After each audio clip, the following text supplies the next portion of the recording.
రైతు పండుగకు అశేషంగా తరలి వచ్చినటువంటి మా రైతన్నలకు, రైతు బిడ్డలకు, రైతు కుటుంబ సభ్యులకు పేరు పేరున హృదయపూర్వక నమస్కారాలు, పాదాభివందనాలు. ఈ రైతు బిడ్డ రైతు పండగ ఈ మహబూబ్ నగర్ మట్టి బిడ్డ ప్రజానాయకుడు మన ముఖ్యమంత్రి గారి ఆధ్వర్యంలో ప్రతి రైతు సంతోషంగా ఉండాలనేటువంటి లక్ష్యంతో వారు తీసుకున్నటువంటి అనేక విప్లవాత్మకమైనటువంటి మార్పులలో భాగంగానే ఈరోజు దేశంలో ఏకకాలంలో 18,000 కోట్ల రూపాయల రైతుల రుణమాఫీ చేసినటువంటి ఏకైక ప్రభుత్వం మన ప్రభుత్వం, కాంగ్రెస్ ప్రభుత్వం. ఈ మట్టి బిడ్డ రాజ్యమేలుతున్నటువంటి ప్రభుత్వం అని ఈ సందర్భంగా తెలియజేస్తా ఉన్నాను. రైతన్నలందరూ ఒక్కసారి ఆలోచించండి. ఎప్పుడైతే రైతు రుణమాఫీ స్టార్ట్ చేసినామో మరి మూలకున్నటువంటి బీఆర్ఎస్ నాయకులు వచ్చి రైతులను రెచ్చగొట్టే పని చేసిర్రు. అయ్యా, నేను అడుగుతా ఉన్నా, 30,000 కోట్ల రుణాలు మాఫీ ఎందుకు చేయలేదని ఈ రోజు బయటకు వచ్చి మాట్లాడుతున్నారే.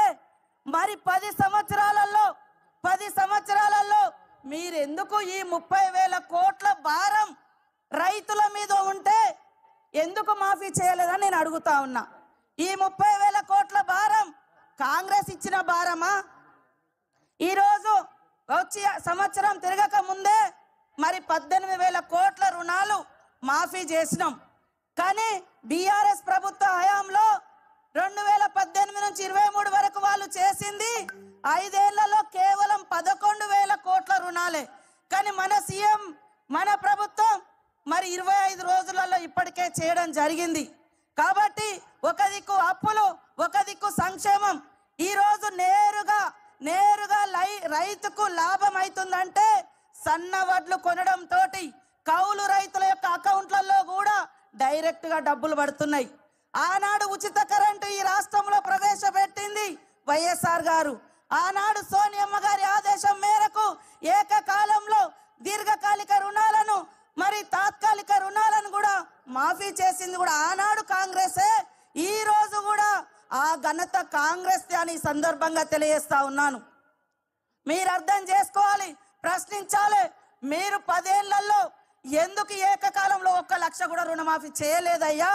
ఈరోజు దొంగ డ్రామాలు వేస్తున్నారు. ఈరోజు ప్రజాప్రభుత్వం చేసేటువంటి కార్యక్రమాలను ఎందుకు అడ్డుకుంటున్నారు అని ప్రశ్నించాల్సిన అవసరం ఉంది. ఊరంతా అప్పులు చేసిపోయినట్టుగా అన్ని శాఖలలో అప్పులే ఉన్నాయి. సర్పంచుల అప్పులు ఇవ్వలేదు, రైతుల మీద 30,000 కోట్ల రూపాయలు రుణభారం పెట్టిపోయిండు.